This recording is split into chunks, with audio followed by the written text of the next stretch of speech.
Hello বন্ধুরা, বৈঠকি ভোজনে আপনাদের সবাইকে স্বাগত। আজকে আমি আরও একটা নতুন রান্নার ভিডিও আপনাদের সাথে শেয়ার করব বলে চলে এসেছি। নিরামিষ ছোলার ডালের রেসিপি আমি আপনাদের সাথে শেয়ার করছি। সামনেই পুজোতে নিরামিষ ছোলার ডাল কিভাবে করেছি সেটাই আপনাদের সাথে শেয়ার করছি। ছোলার ডালকে আমি 3 থেকে 4 ঘন্টা ভিজিয়ে রেখে দিয়েছিলাম। তারপরে সেই ডালটাকে ধুয়ে ভালো করে আমি প্রেসার কুকারে দিয়ে নিচ্ছি। 2টো সিটি দিয়ে নেব। আমি এখানে তার জন্য কাপে করে 2 কাপ জল এখানে মিশিয়ে দিলাম। আর এর মধ্যে আমি নুন দিয়ে দিলাম 1 চামচ, সামান্য হলুদ গুঁড়ো দিয়ে আর 1 চামচ রিফাইন তেল দিয়ে দিয়েছি। তেলটা দিলে ডালটা প্রেসার কুকারের ওপরে ছিটিয়ে আসবে না, তাই তেলটা দিয়ে আমি 2টো সিটি দিয়ে রেখে দেব। আর এখানে আমি কড়াইতে নিয়ে নিলাম সর্ষের তেল 3 চামচ মতন, দিয়ে আমি এখানে নারকেল ছোট ছোট করে কেটে রেখে দিয়েছিলাম। সেই নারকেলগুলোকে আমি ভেজে তুলে নেব। নারকেলগুলো ভাজার সময় গ্যাসের ফ্লেমটাকে মিডিয়াম করে ভাজতে হবে, আর হালকা লাল রং হয়ে এলেই আমি এটাকে তুলে নিচ্ছি। এখানে আমার নারকেল ভাজাটা হয়ে গেছে। নিরামিষ ছোলার ডালে নারকেল দিলে খেতে বেশ ভালো লাগে।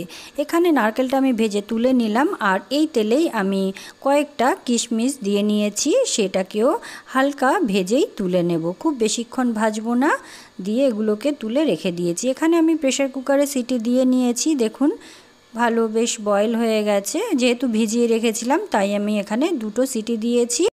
এখানে ডালটা খুব ভালো সেদ্ধ হয়ে গেছে। আর আমি এখানে একটা মশলা রেডি করে নেব। একটা বাটিতে দিয়ে দিলাম আমি এখানে জিরের গুঁড়ো আর ধনের গুঁড়ো 1/2 চামচ করে, আর লাল লঙ্কার গুঁড়ো দিয়ে নিয়েছি, আর হলুদ গুঁড়ো দিয়ে নিলাম। দিয়ে সামান্য জল দিয়ে মশলাটাকে কিছুক্ষণের জন্য ভিজিয়ে নেব। ভালো করে এভাবে মিশিয়ে আমি এটা রেডি করে রেখে দিয়েছি। আর এখানে সেই তেলেই ফোড়নে আমি দিয়ে দিচ্ছি একটা তেজপাতা, এখানে আর দিয়ে দিলাম দারচিনি, শুকনো লঙ্কা 2টো, আর এলাচ দিয়ে দিয়েছি, আর দিয়ে দিলাম সামান্য এখানে জিরে দিয়ে দিয়েছি। দিয়ে এগুলোকে খুব ভালো করে হালকা নেড়ে নিয়ে 1-1.5 সেকেন্ড মতন নেড়ে নিয়ে এর মধ্যে আমি আদাকে এইভাবে ঝিরিঝিরি করে দিয়ে দিলাম। এতে খুব সুন্দর একটা ফ্লেভার পাওয়া যায়।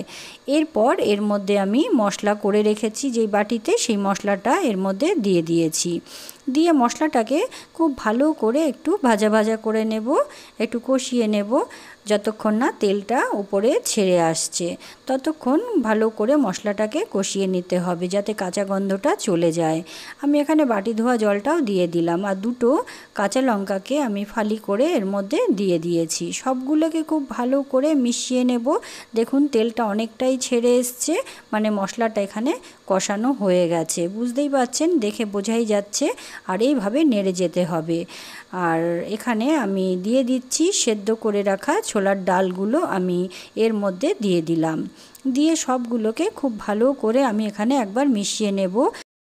ছোলার ডালটা যাতে মশলার সাথে খুব ভালো করে ফুটে ওঠে, যাতে মিশে যায়, তার জন্য অপেক্ষা করতে হবে। আর এখানে আমি ভেজে রাখা নারকেল আর কিশমিশগুলো এর মধ্যে মিশিয়ে দিয়েছি। দিয়ে ভালো করে সবগুলোকে একসঙ্গে মিশিয়ে নিলাম।